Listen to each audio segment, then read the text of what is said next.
أما بعد فأعوذ بالله من الشيطان الرجيم بسم الله الرحمن الرحيم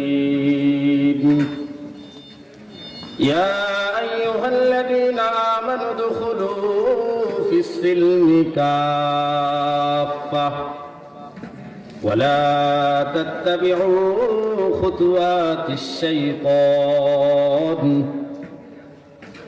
صدق الله العظيم وقال النبي صلى الله عليه وسلم أكثروا ذكر هادم لذات الموت أو كما قال عليه الصلاة والسلام اللهم صل على روح محمد في الأرواح وعلى جسد محمد في الأجساد وعلى قلب محمد في القلوب وعلى قبر محمد في القبور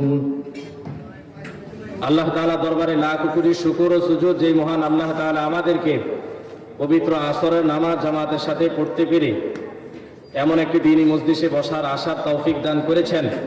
এই কারণে কালিমাতে শুকরিয়া আদায় করি আলহামদুলিল্লাহ। আপনারা আগে এগিয়ে আসুন।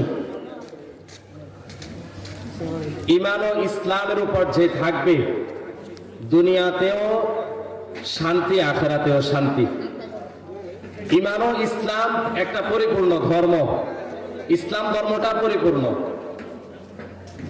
কুরআনুল কারীমের মধ্যে আল্লাহ তাআলা প্রত্যেকটা বিষয় বিস্তারিত আকারে বর্ণনা করে দিয়েছেন।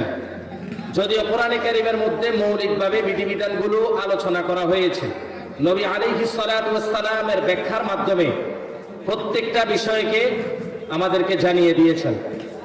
অর্থাৎ যে ব্যক্তি প্রত্যেকটা বিষয় মানবে সে দুনিয়াতেও সফলতা, আখিরাতেও সফলতা।